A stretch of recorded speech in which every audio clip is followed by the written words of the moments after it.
French President Emmanuel Macron has led what's known as a sealing ceremony to enshrine in the constitution a woman's right to an abortion.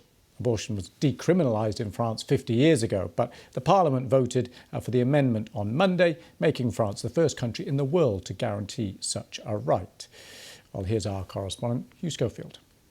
Nothing actually changes from this ceremony. The change was voted through Parliament on Monday. It doesn't actually come into effect until it's released or entered into the official journal, which will happen over the weekend. This is a purely stage-managed affair to enact publicly something which would have happened normally behind closed doors, which is the imprint of the seal of the Republic in hot wax with a tricolor ribbon running through it onto the bit of parchment containing the change to the Constitution, which will then be added to all the other changes to the Constitution, and there have been about 25, which are kept in the Ministry of Justice behind me, and which are the sort of official record of how France conducts itself at this point in history.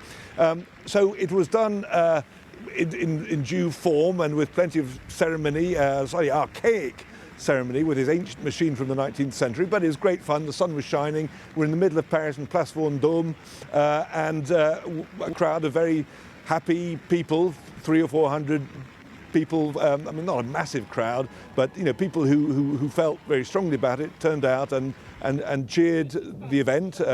President Macron then gave a short speech. There was a rendering of the Marseillaise from a well-known female, well, I wouldn't say pop singer, but certainly a singer of renown. And then it wound up, and now the president is still there pressing the flesh and a kind of walkabout with the small crowd which is still here. So it's been a happy occasion, one has to say, because it's a move which the government wants to portray, and Macron wants to portray as being a very positive one. And in general, I would say the country goes along with that. Well, let's just pick up on that final thought, Hugh. Yeah, what is the general position in France? Because, of course, many seeing this as a direct response, if not a response, in stark contrast to what's happening in the US.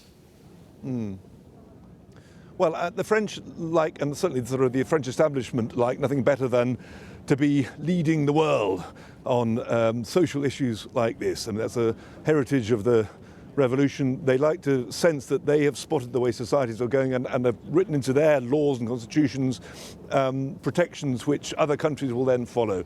That's certainly the case here, and the message being put out, you might say, rather sort of arrogantly. Certainly the accusations come from that quarter. They're arrogating to themselves their sort of universal mission to show the world what can happen if you push women's rights to their logical conclusion, which they would say is to put it into the Constitution, make sure that is completely fixed for good, and that even if there are winds of change in the future on social and political matters, it won't be undone.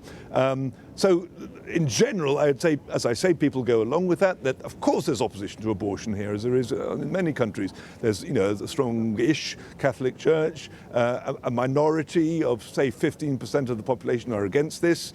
Others are skeptical, not because they're anti-abortion, but because they feel this is a bit of a political stunt.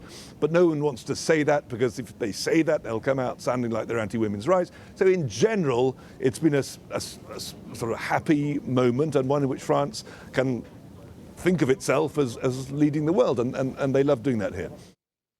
Thanks to Hugh for that.